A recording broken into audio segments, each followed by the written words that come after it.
परानी हो, मन जज थकल बुझ परेशानी हो।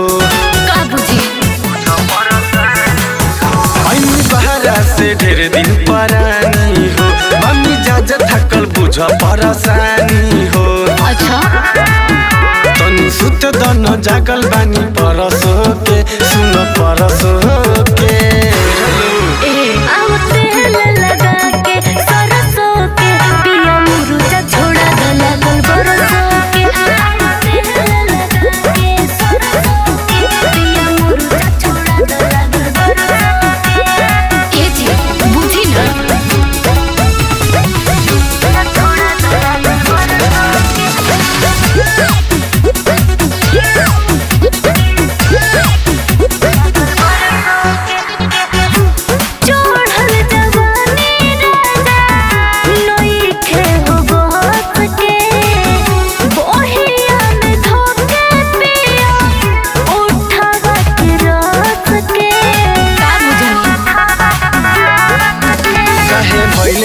इतना तू गरम हो, तनी रख मिजाज अभी नरम हो।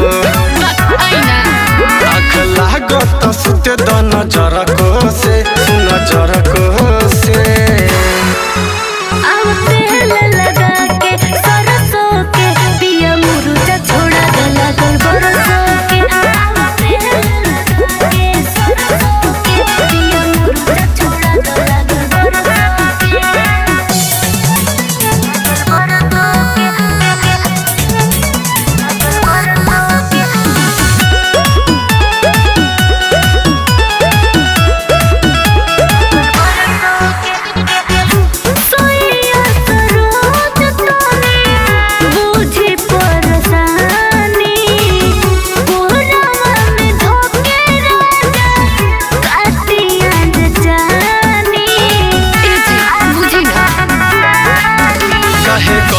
परानी न मानेलू, ऐसे दहिया पका है तूफानेलू।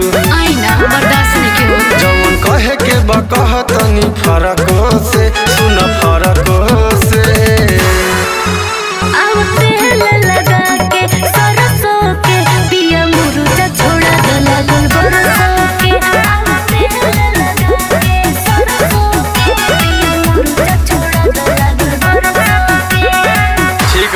ना मन मुतावा आज छोड़ाइए दी।